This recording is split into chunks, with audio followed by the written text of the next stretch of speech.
So yeah, we're back into tutorial mode right now. We did a problem over here, and I think discussion continued throughout some of the coffee time, and then as people are kind of migrating back. But are we good right now on that type of an explanation, a discussion? Okay.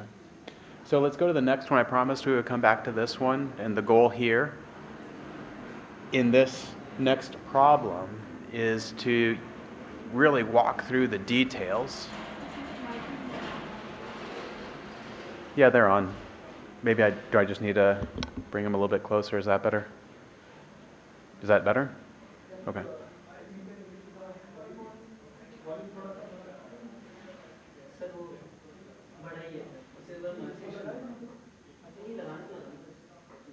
Do you want me to I can just speak a little bit louder, if that would work too. Okay. So here we have this one over here. This is indinavir, and then the wrong epimer here with this hydroxyl group has flipped. We have on your slides, I think you have this exact one, right? If you flip forward in the slides, you get two more just blank slides. That's paper for you to work on. And so the goal here is to rationalize, you can see on top, rationalize the potency of the analogs. And so I've given you the substructure that we want to think about here. We want to think about the alignment of the alcohol with the fluorine atoms, and then think about how the R3 and R4 groups would line up. What's the favorable conformation for each of those substructures? So really quickly, I'll help walk you through it a little bit in terms of what we should do. We are going to have this compound A and B we're going to start with, okay? So we're going to think about the Newman projections and what would be favorable conformations if we're looking down this carbon-carbon bond and you want to draw a couple of Newman projections and try to rationalize which one would be the most favorable. Okay? We're going to do this 4 times. Okay? And so you have a couple here, and you have some extra space on another slide, or if you're using scrap paper to work on C and D also. Okay? This can take a few minutes to work on. Okay? We're going to come back, and I'll walk you through some of my thoughts on it in just a few minutes. Okay? You got it? Go for it. Yep.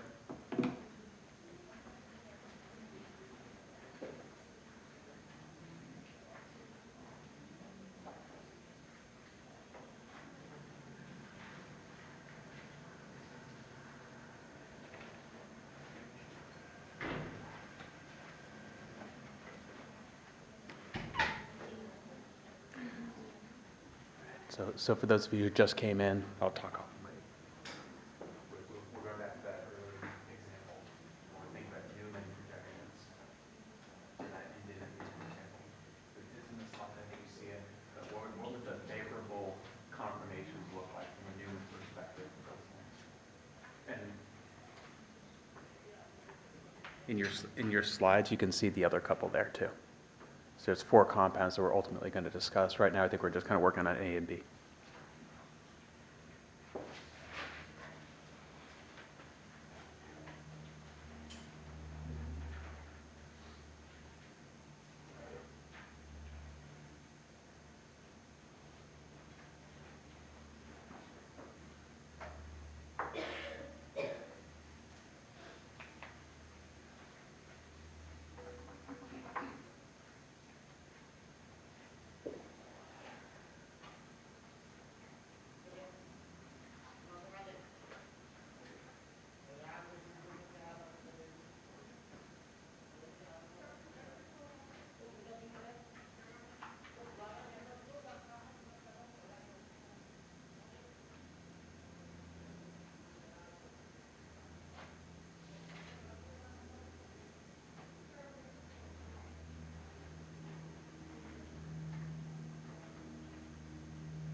Okay.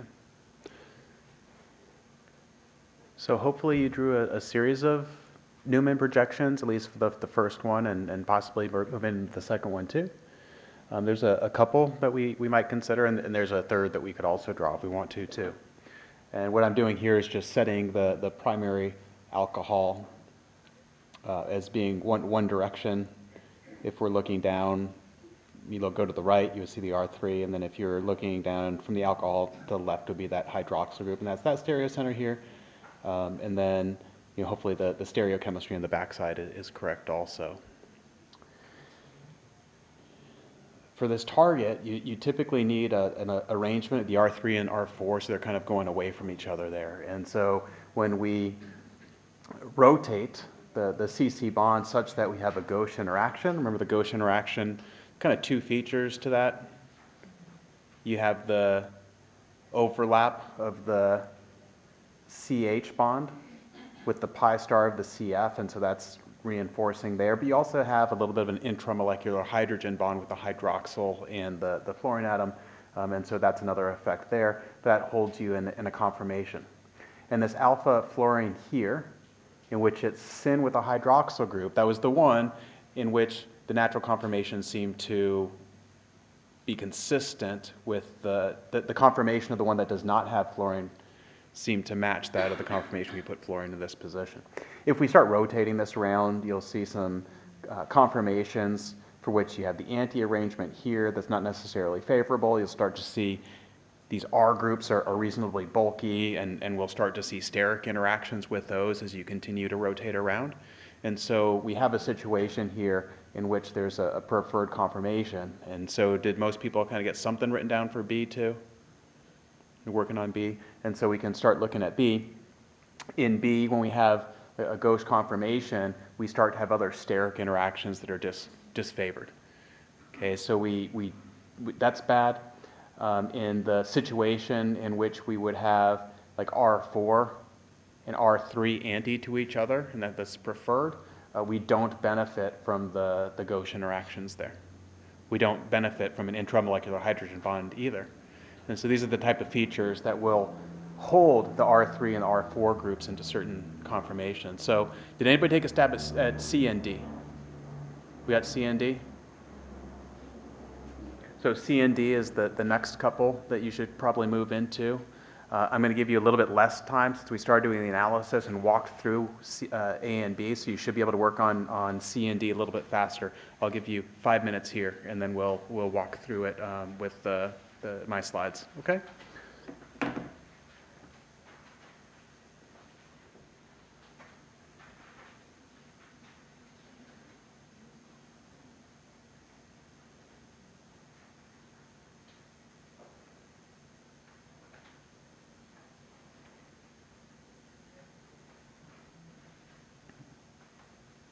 So I did make a mistake here. So what I'm going to do, I'm going to come back to C and D here. I'm trying to see if I copied everything wrong. So in C and D, you should have the opposite hydroxyl group there.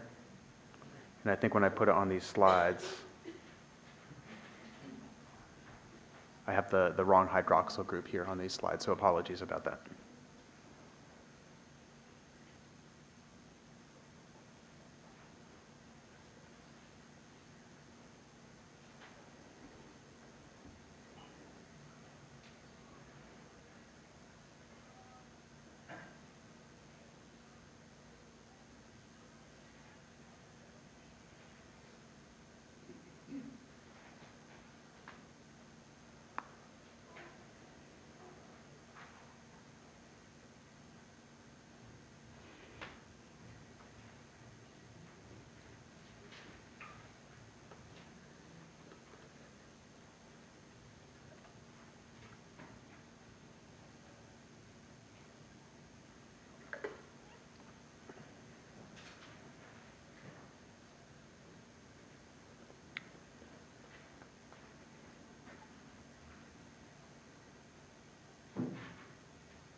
So it seems like some people are slowing in their writing.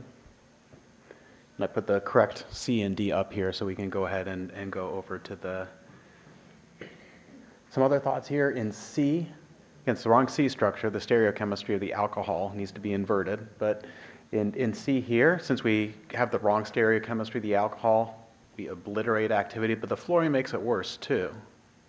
The fluorine amplifies the wrong conformation. And so, there's several thoughts in here. When you start drawing those conformations, you'll see several of them are just, a couple of them have competing effects. So the hydroxyl group has the wrong stereochemistry to start with. But then it also reinforces a conformation in which the R3 and the R4 groups, have this steric clash. So you're kind of pushing things away in one and then trying to pull them together in the other. So you don't have very good conformational control there. Of course, you can draw another structure for a trio there. For purpose of teaching, I'm just trying to focus on a couple of the conformations. So in the other case, we can use fluorine and that gauche effect to reinforce a conformation in which the two substituents are anti to each other again. So it's back to a linear conformation, and we regain some potency there. So it's not only back to a 2 nanomolar, but 20 nanomolar. And you can see how powerful this effect is at being able to control conformation in an aliphatic system and make sure that your large moieties are presented at the right vectors and engage the enzyme properly. So I think those numbers there are outrageously powerful. You have a 5 micromolar compound, and we get to a 20 nanomolar compound by the inversion of one fluorine with a hydrogen. That's cool, that's powerful, all right? So you can think critically about it. There are a couple of other conformers that you should be drawing as you're doing this assessment, but now you've actually walked through it a couple of times on your own, and you know how to deal with this problem in your own futures and whatever your drug design campaign might be in the future. Okay, so you can think critically about it and apply it in your own setting. So let's move on to another question here. This is a fun one, thinking about conformations of amide rotamers. So when we draw amides, many times we seem to draw one rotamer, but recognize amides have a couple of different rotamers, and you know that because when you take an NMR, many times you see the 2 rotamers in the NMR, and you have to heat it up, 100 degrees, 80 degrees, something like that, to get the 2 rotamers to coalesce into a single signal. In this case, the 2 rotamers are shown here that we're talking about. We have an amide rotamer in which the aryl ring is cis to the oxygen carbonyl, and another rotamer in which the aryl ring would be trans to the aryl ring. And the question is, which one of those is the active conformer? This is a real story. You can see the BMCL article down there. This team needed to understand which rotamer is responsible for the biological activity. So how would you use fluorine to probe the different conformations and establish which one is the active conformation? That's the question for you all. I'll give you a couple of minutes to think about that. Okay? You can talk through it with your friends if you want, and we'll come back and discuss their solution in just a couple of minutes.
So you're saying if you fluorinate, oops, let me get my cursor over to the right screen. So if you fluorinate one of these positions over here, which one? It will favor the black side one. Okay. So that's one suggestion, fluorinate over in this area. Other thoughts or other questions or suggestions?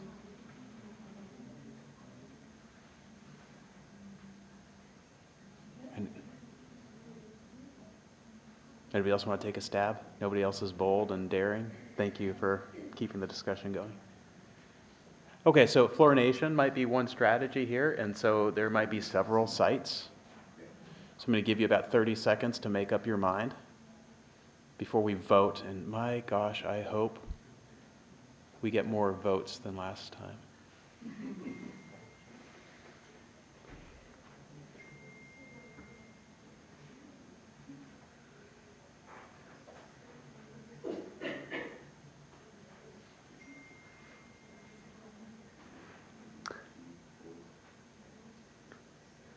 No, get your answer. Go ahead. Yeah, get it ready. 6. Okay. So, A, B, C, D, E, F, G, H? Okay. I know. Okay, so we saw a lot of C's, D's, E's. There's a little bit on F there. So you can't see in the front. The people in the back know what everybody else voted. You guys might be cheating in the back, waiting to see whose hands go up and then follow. But okay, so here's the initial principle, and the principle we already discussed. It's trying to engage the NH in an intramolecular hydrogen bond, and also use the dipole alignments. And that's a disfavored alignment, so we want to rotate away from that alignment. And again, this would be a reinforced conformation. So this team chose to fluorinate both ortho positions. So very, very similar to what you're doing. My response is a bit of a trick response. Which one? And they chose to do both, because if you do one, you can encourage the molecule to exist in this more of an extended conformation, and that if you fluorinate the other position, you can encourage the molecule to be more of in this bent type conformation. So they did both. Now, we did get a lot of C, so let's go back and think about C. There were quite a few votes for C. And alpha to an amide is definitely a strategy for controlling conformation, but it's not the question they're trying to ask here. That's looking at a different position. So when we're thinking about the amide, think about which bond we're rotating. We're rotating around this carbon-nitrogen bond. We're flipping the amide through this carbon-nitrogen bond to get between those two. While this is a good strategy for controlling conformation, their biological question was not about rotation of this carbon-carbon bond. When you fluorinate alpha, we're controlling conformation on this carbon-carbon bond over here. I'd like this example for that exact reason, that I get that response in my own students when they see this the first time, okay? So if we wanted to probe the conformation of what's going on over on this side of the molecule, totally, like you could use that strategy. But that wasn't the question that they were trying to ask in their current, where they were in the campaign at that point, okay? So it'd be a good solution, just a different question, different problem. Okay, cool? We good? Do you want to see what their final molecule looked like in this series? Their final molecule you would expect to look something like that. Linear structure. One of these two is the pharmacophore. You're not sure which until you see the final molecule. And now there's been a lot of synthetic creativity, maybe design creativity to get from this compound over here to that one. You can see the hydantoin is still in place. You still have the 5-membered ring, benzanulated, that's still all there. But look at the substitution over here. We used to have an amide. Amides have an oxygen that's basic. Hydrogen bond acceptor, that amide carbonyl. And they've replaced that carbonyl with a pyridine. Lone pair of electrons on pyridine, on the nitrogen, are also basic, can engage in hydrogen bonding interactions. Now there's a little bit different vector between this carbonyl and that nitrogen, but you can still replicate the interaction with the target through this replacement. There's been a lot of changes structurally over here to this heterocycle relative to this guy over here, but if you think about the synthetic chemistry to get there, it'd probably be easier to make an alkyl halide and then just do SN2 chemistry over here and just SN2, SN2, SN2, SN2, and keep replacing this moiety ultimately to getting till they get a good inhibitor. Okay. Cool. Good discussion. Controlling amides. You have two different control elements on amides, as we saw before. We can think about controlling over here on this side. We can also think about controlling over here on that side. You have two opportunities to probe conformation. Okay. Questions? More discussion? Sir, but there will be also electrostatic repulses between the carbonyls, the two carbonyls.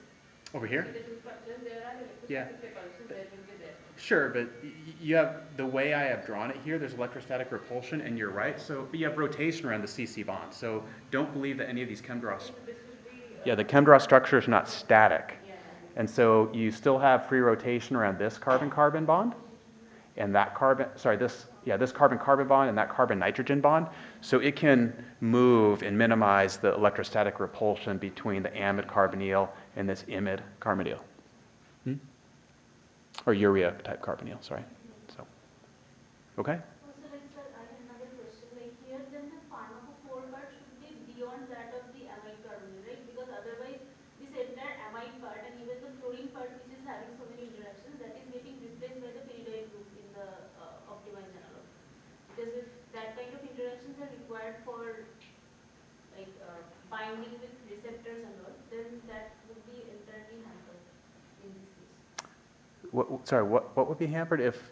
Like I'm asking that here the amide is getting replaced by pyridine group for rigidification in the optimized analog. Right. So like under practical considerations, that part should not have any binding with the enzyme substrate or the receptor part, with the receptor part basically. You're saying this nitrogen should not?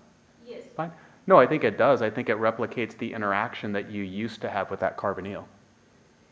So you know, this is an early probe. It doesn't mean that this carbonyl is optimized for the right distance, right geometry. So you can still optimize that position. Okay, and if you can improve the hydrogen bond hydrogen bond accepting ability, and maybe not the accepting ability, but just get a little bit better geometry there, Okay. So then that is you might get a more optimal hydrogen bond. Yep. Now, there are other things too in drug discovery. You're not only concerned about potency. So I don't know the full story here because they don't always publish the full story, but maybe there are other liabilities with this molecule, and by cyclizing, they could avoid some other issues. And then further regain potency by introducing this. That's hypothetical. They don't always publish all the details of all the studies, but you can at least see that they've tried to retain the hydrogen bond accepting capability at this position through a pyridynyl nitrogen for whatever reason. Also the linear shape which we maintain. In case of that, when it is for 55 nanomolar, the same geometry is in optimized analog, but when it's the rotamer, another rotamer, that is, if we replace in rotamer conformation the pyridine ring, that will be not that much potent, because that the rod shape like molecule should be needed for the better potency, I think. So I didn't understand the entire thing. I didn't know the scientific description. So, yeah, go ahead. That rod shape, this molecule is This one's rod shape. Yep. Then the optimized analog also rod shape. Yep. If we replace that the other one, the rotamer and This one over here. then if we replace with pyridine, that should not be the To make like more of a pyridine over here. Yeah. Yeah. Yeah. So if we put a pyridine over there, we might not be able to fully control the conformation and control the projection of this other group at the right vector. Right? So I think that's what they've tried to do here, is really control the geometry for pushing it over here. If we instead this way cyclized over here, you know, you'd have some conformational freedom, but it wouldn't force this moiety into the right position. Yep. Okay. So let's go back to 5-membered rings. Okay, 5-membered rings are fun. 5-membered rings are found all over biological molecules, endogenous biological molecules, and also drugs, therapeutics. And so this is a pair of molecules. These are nucleoside-based compounds. You can see the sugar. You can see the heterocycle. These are dideoxynucleosides. Dideoxy meaning you, in the normal DNA, RNA, ribose has both alcohols.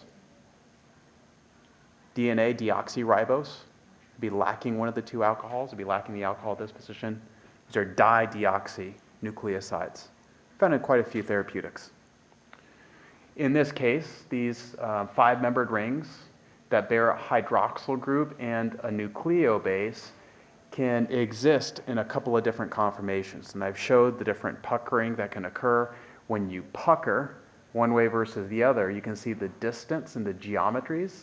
The relationship between the alcohol and the heterocycle shifts drastically. Now, for the enzymes that activate these drugs to function, you need to have the alcohol and the heterocycle in a certain conformation. So you need to try to reinforce the active conformation. So who knows what enzymes act on these? How do you activate nucleosides? How does RNA as a monomer, what has to happen for it to get activated so that it can polymerize? Same thing with DNA. Phosphorylation. You have kinases, nucleoside kinases, that will put a phosphate on the primary alcohol. Then there's a couple more kinases that'll make the triphosphate. Remember ATP? Yes. Adenosine triphosphate, right? Okay, you need kinases to put on those phosphates at this position, okay? So in order for those phosphates to work, these molecules need to be held in the right conformation. So this question specifically asks you, just to take one of them, it doesn't matter what heterocycle it is. I drew 2 of them up there for you just to look at and think about. But take the alpha and the beta fluoro. If you have F up versus F down, which conformation will be stabilized? Okay? So what do you have to do here? What am I asking you to do? Which one's going to be more stable? If we have F up or down, that this position here would be there. If we have F up versus F down, in order to answer this, we're going to have to draw Newman projections. So think about putting F up and then draw the Newman projections. So up would be kind of over this way, right? Down would be down. Up would be over here, kind of an equatorial-like position. So put F up on both structures, put F down on both structures, and then start asking yourself, which ones give you the appropriate gauche interactions?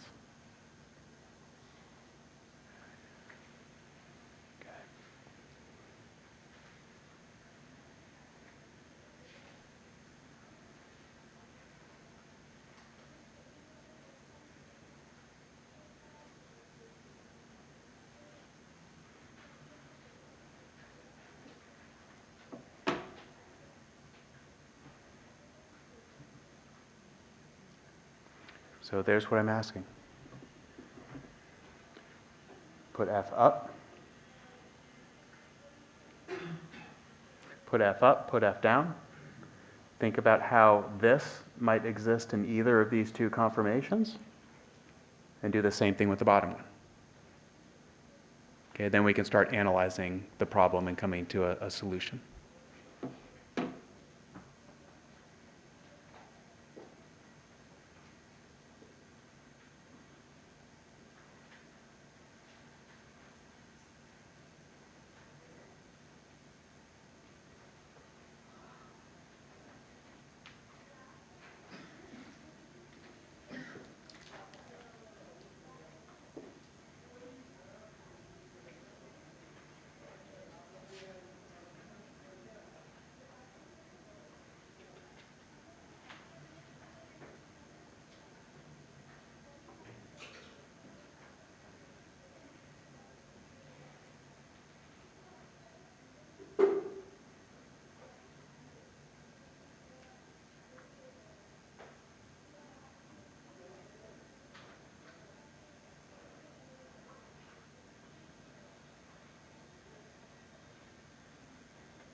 So everybody is thinking about looking, like from this position, we're looking down a CC bond, right that way.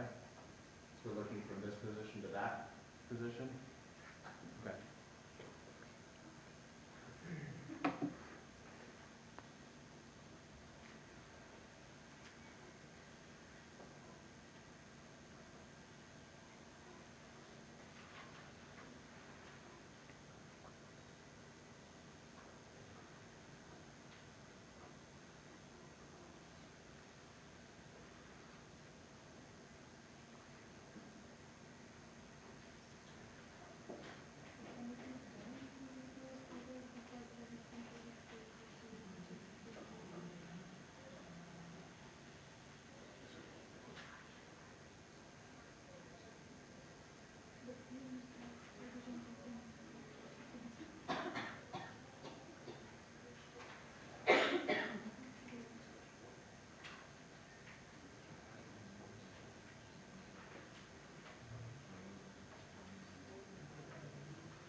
Okay, do you want to start talking through it? Or do you want another minute? A couple minutes.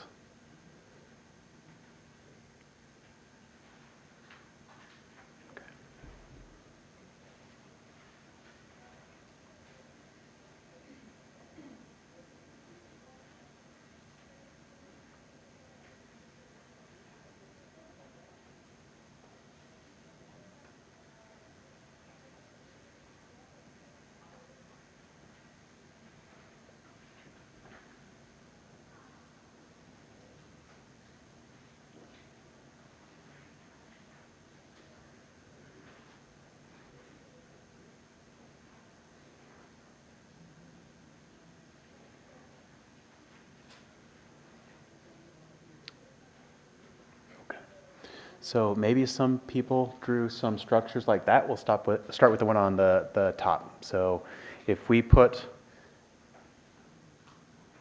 the fluorine atom, get my cursor over the right slide. Okay, so if we get the fluorine atom, it's going up here, and we look at the active conformation there, in the active conformation, we have gauche interaction and a gauche interaction, and then here's our CH. That CH would be the one that's not drawn right here at that position. That CH can overlap with the sigma star of the CF. That's the stabilizing alignment of the CH bond there. We have two gauche interactions. In contrast, when it flips over to this type of a situation, where would fluorine be? Fluorine would be over here, kind of to the right. Okay, so I'm trying to recapitulate that conformation over here. When we look down the CC bond, you have O left, heterocycle up, and then the CH would be down and right. When we're at this position over here, we would have the CC bond up and left, the CH, and then the fluorine atom would be kind of sticking out over this way. And when you have that conformation, you have, sure, we have a gauche interaction there, but you get no stabilization from an anti-periplanar alignment of the CO bond and the CF. So you don't get the CH donation of the sigma star that is a key driving force for gauche interactions. So this one would not necessarily be as stable because the CO is not properly aligned, or it's not beneficial the way a CH is in the anti-alignment. So here, this one would be stabilized in the active form. In contrast, when you consider the fluorine atom down here, This structure would be trying to recapitulate this. In this structure, again, you would have the CF, when it's down, it would be presented over towards the right. The CH would be up. We look at the Newman projection, we would get something looking kind of like this. In this case, we'll have a gauche interaction there, but no stabilization from an antiperiplanar CH into the sigma star, the CF. You do not get a benefit there. And when we rotate to the other conformation, we have a gauche interaction there, but you do not see any of the CH contribution of the sigma star. So there's no real benefit in this one. It tends to be a little bit more flexible. So this one here would keep you in the active conformation a little bit more, and that would be the CF up. Okay. Does that an assessment make sense when we talk through it and draw them out? And hopefully people were drawing some things like that. Now, for your, and that's what we were trying to show here. In the active form, 2 gauche interactions. In active form, 1, and same thing here. You also have the CH bond hyperconjugating there, and I try to put that in the text over here. Okay? So, we're not going to do this in class. I've given you another example that you can use to practice this same type of assessment. So you can walk through the logic with a slightly different example here. In this case, the fluorine atom is at a different position. You'd be thinking about these 2 structures here, and we would want to be thinking about the CF over here. In these structures, the heterocycle is a little bit too far away to participate, but we should still be thinking about the CH alignment of this proton here with the CF bond, and if we're going to be gauche with this oxygen atom in the ring. Okay, so if we rotate the position over, we need to do a slightly different assessment, but the basic principles are all still the same. So we're not going to take time in class to do this one, because I have 12:15. We probably need to do a different example that I'd like to move on to. And the next example is actually about the acidity of basic amines. This is a really fun problem. I like this one. We have 3 different amines. We have an N-methylpyridine that's protonated. And we have 2 derivatives in which the fluorine atom is either axial or equatorial. Okay, you see the difference there? Now, it turns out that those 3 compounds have different pKa's. So the question for everybody, which is the most acidic, which is the least acidic? Or rank them, 1, 2, 3. I guess if you have most and least, then the one in the middle is number 2, right? So I'm going to give you a couple of minutes to think about that and rationalize it. The most and the least acidic of that series.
I want to do a vote of everybody in just a minute.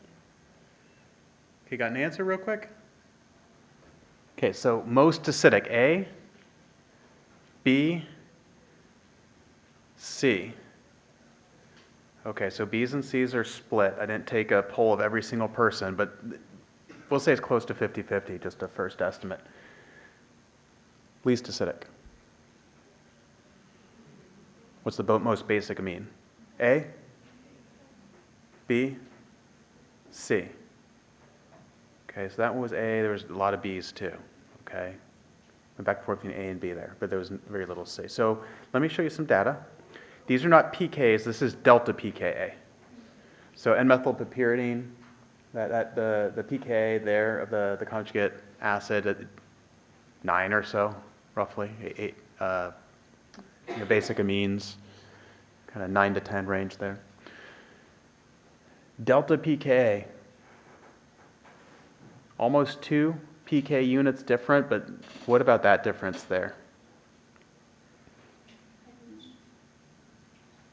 Axial versus equatorial matters when we're thinking about the pKa's. That's a crazy phenomenon. How do we explain that? And that's where the root of the question really is. It's the why. Okay, so do people kind of do this assessment yet? Have you thought about why the axial versus equatorial matters? Now that you have the data, take a couple minutes and see if you can rationalize it yourself. We'll come back and talk about it maybe 2 minutes, okay?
Okay, so for the first part of the question, the least acidic, what was the rationalization there for most people? Least acidic, how would you rationalize this one here? A, or this guy?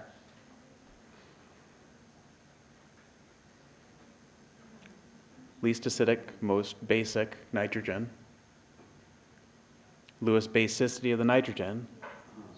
Conjugate base would not have that fluorine, the hydrogen that doesn't have that kind of repulsive interaction you will not find. Well, repulsive, I would think about the basicity of the amine. So if you have lone pair of electrons on nitrogen, That base, that lone pair. in order for it to act as a base, it needs to send its electrons to something.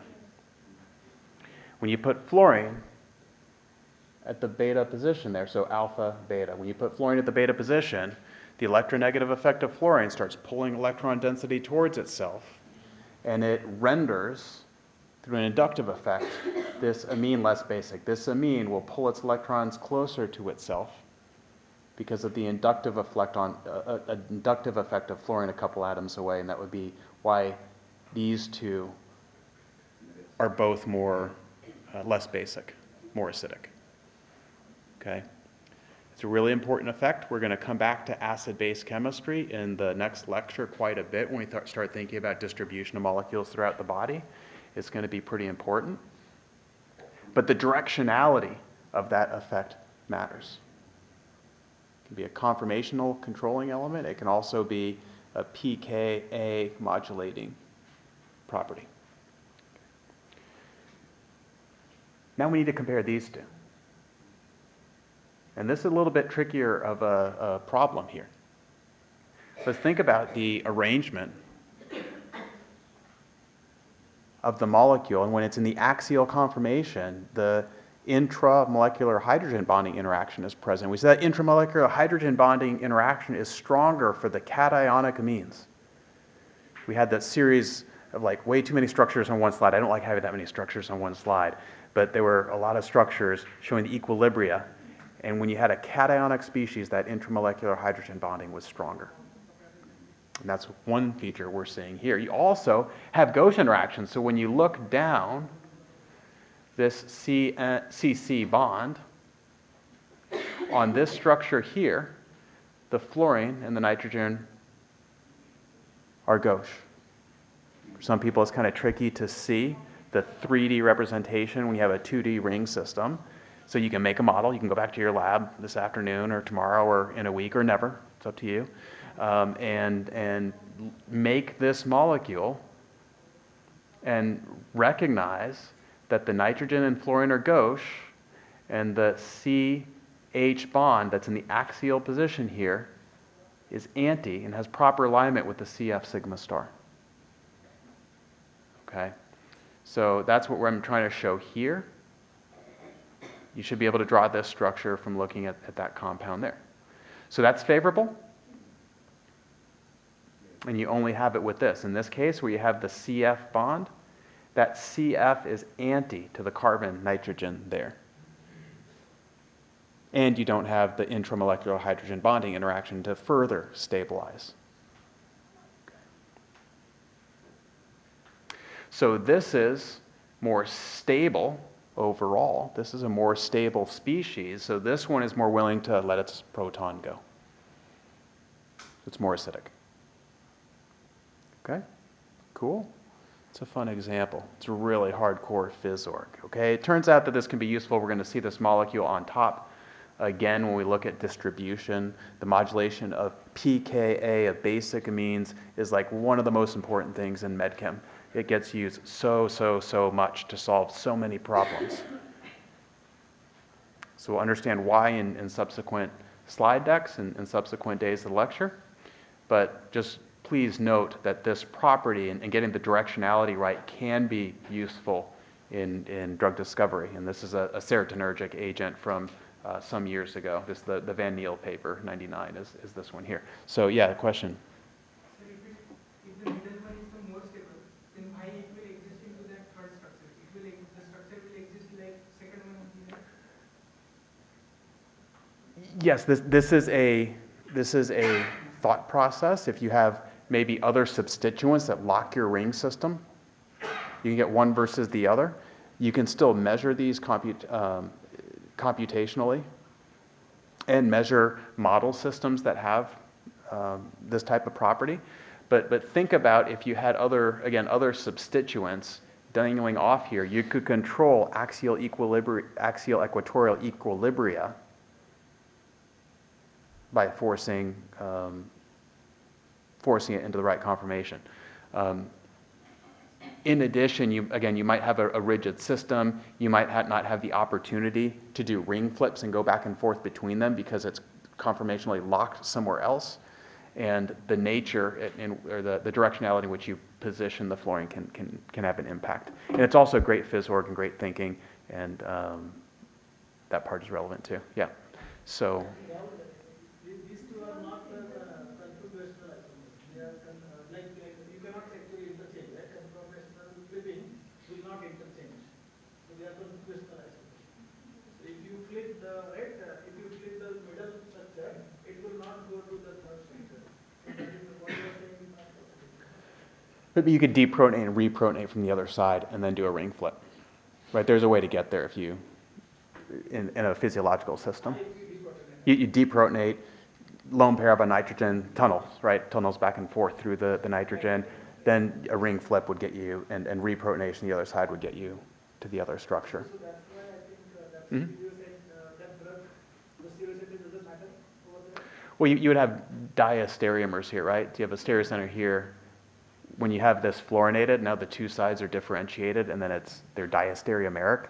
So the problem would get a lot trickier if you move forward with it. So again, this is a thought experiment. This is a very simple model system that's meant to explain more complex systems as we move forward. Okay. Okay. So, I was told we should be done at 12:30. 12:29 and 37 seconds. We'll stop for the day. For me, thank you very much. There's more stuff going on this afternoon, so do come back later for the next lecture. Have a great lunch, and I'll be back up here tomorrow morning. Okay? See you all then.